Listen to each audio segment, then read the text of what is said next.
Hello बच्चों। तो बच्चों आज हम पढ़ेंगे डेवलपमेंट। डेवलपमेंट क्लास टेंथ के लिए तो बहुत ही इम्पोर्टेंट वो है, मतलब चैप्टर है। इसमें से एक क्वेश्चन आता है बस, जो हम नीचे भी डिस्कस करेंगे। चलो पढ़ते हैं। The growth of anything in a positive way, that is called development. मतलब किसी भी चीज़ की ग्रोथ किसी पॉजिटिव वे में, वो डेवलपमेंट होता है। ये नहीं कि जैसे सब बोलते हैं डेवलपमेंट का मतलब समझते हैं पैसा कमा लेना। पैसा कमा लेना डेवलपमेंट नहीं होता बच्चों। डेवलपमेंट वो होता है किसी भी चीज़ की ग्रोथ पॉजिटिव वे में। कौन से वे में? पॉजिटिव वे में होगा तो वो डेवलपमेंट कहलाता है। अब इसमें जो दूसरा टॉपिक आता, अपन इम्पोर्टेंट इम्पोर्टेंट टॉपिक करेंगे बस, कुछ भी एक्स्ट्रा टॉपिक नहीं आता बच्चों। National development. नेशनल डेवलपमेंट क्या होता है? अब देखो, डेवलपमेंट तो बच्चों इंडिविजुअल होता है।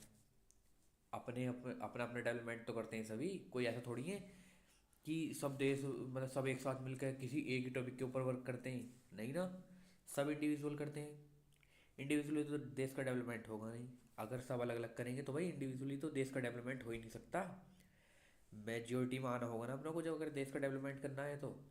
क्योंकि अपना तो कर लेंगे हम इंडिविजुअली, पर देश का इंडिविजुअली थोड़ी ना हो पाएगा। अब development goal is different for different people. Development के गोल्स भी डिफरेंट हो सकते हैं डिफरेंट पीपल के लिए। भाई किसी को अगर कोई फार्मर है तो भाई वो अच्छी खेती के बारे में सोचेगा। कोई बिजनेसमैन है तो अपने बिजनेस के ग्रोथ के बारे में सोचेगा। डेवलपमेंट तो दोनों कर रहे हैं, पर इनके गोल्स सेम थोड़ी हैं। तो गोल्स क्या हैं? डिफरेंट गोल्स हैं डिफरेंट पीपल के लिए। अब majority people development is national development. अब यो देखो, जो तो बहुत से किसान हैं वो डेवलपमेंट कर रहे हैं, है ना, तो वो नेशनल डेवलपमेंट होगा।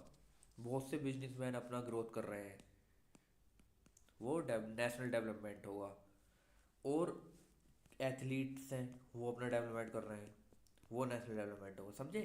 जब मेजॉरिटी पीपल करेंगे ना, ऐसे बहुत सारे पीपल करेंगे, वो काउंट होता है डेवलपमेंट में। मतलब उससे डेवलपमेंट होता अपना। ऐसा नहीं कि इंडिविजुअली कि कोई क्या कर रहा है कोई क्या कर रहा है। वो तो सर अपना डेवलपमेंट है, वो नेशनल डेवलपमेंट नहीं है। अब बच्चों दूसरा टॉपिक आ जाता है कभी कभी एक नंबर में कि country income, total income, national income क्या क्या होती है। बच्चों तीनों चीज़ें सेम होती हैं, सेम ही चीज़ है, बस नाम डिफरेंट रख दिए इनके। समझिए ना, कंट्री इनकम वही जो कंट्री कमा रही, टोटल इनकम भी वो जो सारे देश कमा रहा, नेशनल इनकम भी वो जो सब कमा रहा। अब भाई वो तो होगी नेशनल इनकम, क्योंकि जो सबकी इनकम मिलाएगा इतनी वो तो इनकम बन गई देश की। अगर कोई मान लो देश छोटा है जिसकी पॉपुलेशन ही छोटी है, भाई उसकी क्या इनकम होगी? अब जो कोई छोटा देश है उसकी तो इनकम कंपेयरली बहुत कम हो जाएगी।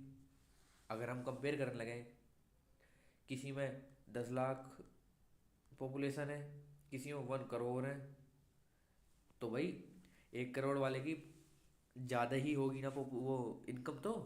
ऐसे तो कंपेयर नहीं कर सकते हम देश को कि रैंकिंग दे दें भी कौन सा अमीर है कौन सा गरीब। तो बच्चों इसके लिए भी एक वो होता है टर्म होती, उसे बोलते हैं एवरेज इनकम। एवरेज क्या हो गया? एवरेज इनकम को ही पर कैपिटल इनकम बोलते हैं। ये क्वेश्चन आता है कि पर कैपिटल इनकम क्या होती है। पर कैपिटल इनकम वो होती है किसी भी कंट्री की एक एवरेज इनकम, उसे बोल देते हैं पर कैपिटल इनकम। अब ये निकलती कैसे है? टोटल इनकम, जितना पूरे देश ने कमाया वो टोटल पॉपुलेशन से डिवाइड कर दो। जो भी एक्स आएगा, किसी हर हर देश का भाई अलग अलग आएगा, उसी से देश अपने आप में कंपेयर होते हैं। We compare the countries between them by see their per capital income. हम जो किसी भी देश को कंपेयर करते हैं वो उसके पर कैपिटल इनकम पे कंपेयर करते हैं। ऐसे नहीं कि भाई यो बढ़िया लग रहा है, यो तकड़ा देश हो, यो माड़ा हो गया, नहीं। अब आते हैं बच्चों नेक्स्ट टॉपिक पे, यूनाइटेड नेशंस डेवलपमेंट प्रोग्राम। मतलब इसमें तीन चीज़ें देखी जाती हैं, इसे शॉर्ट फॉर्म में लिख देते हैं UNDP। आ जाता कभी कभी लिखो, मतलब ब्रैकेट में, पर तुम्हें देगा यूनाइटेड नेशंस डेवलपमेंट प्रोग्राम। अब ये होता है पहला इनकम, दूसरा हेल्थ, तीसरा एजुकेशन। मतलब जो ये प्रोग्राम था इसके बेसिस पे हम तीन चीज़ों को वो करना था, डेवलप करना था। एक इनकम, इनकम बढ़ेगी देश बढ़ेगा। हेल्थ भी तो अच्छी होनी चाहिए। ऐसा थोड़ी कि भाई तुम्हारा हेल्थ बेकार है, इनकम इनकम हो जा रही है तो देश डेवलपमेंट करा, नहीं, ऐसे भी नहीं करता। अब चलो मान लो हेल्थ भी बढ़िया होगी, अब आदमी पढ़े लिखे नहीं है, समझदार नहीं है, तो कुछ होगा नहीं। जब ये तीनों चीज़ें बढ़िया वर्क करेंगी तब हमारा देश करेगा डेवलपमेंट। हमारा क्या किसी का भी।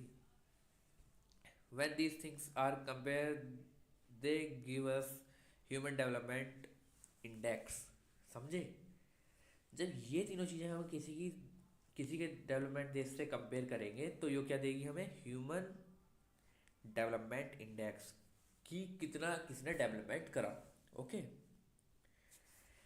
This index so country development, मैंने बताया था ना अभी कि जिसकी ये तीनों चीज़ें बढ़िया होंगी वो देश को डेवलपमेंट मतलब बढ़िया डेवलप्ड माना जाएगा, बढ़िया। अब बच्चों ये होता है इम्पोर्टेंट क्वेश्चन। अगर इस चैप्टर में से ये क्वेश्चन पढ़ लेना क्लास 10th में, यूपी बोर्ड में तो कोई दिक्कत है नहीं, यही क्वेश्चन आता है बच्चों। चलो अब सीखते हैं what is sustainable development. Sustainable development is, चलो मैं पहले समझा देता हूँ। और बच्चों सीखते हैं सस्टेनेबल डेवलपमेंट क्या होता है।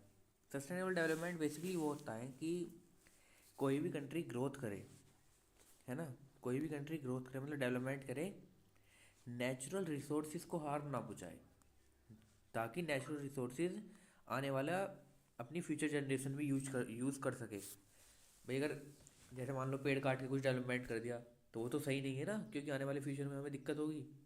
तो सस्टेनेबल डेवलपमेंट वो होता है कि कंट्री का डेवलपमेंट भी करना और किसी नेचुरल रिसोर्सेज को हार्म नहीं पहुँचाना। A way of economic growth that meets the need of the present generation without compromising the ability of future generation to meet their own needs। बस समझे कि हमें अपनी नीड्स पूरी करनी है बिना किसी भी एनवायरनमेंट को नुकसान पहुंचाए हुए, ताकि आने वाले फ्यूचर भी अपनी नीड्स को फुलफिल कर सके। यही होता है बस। देखो व्हाट सस्टेनेबल डेवलपमेंट ग्राफ से समझ लो, सोशली भी सही होना, इकोनॉमिक भी सही होना, एनवायरनमेंट भी सही करना, तो क्या बन जाएगा सस्टेनेबल डेवलपमेंट एक नंबर, किसी भी चीज़ को हार्म नहीं पहुंचाना।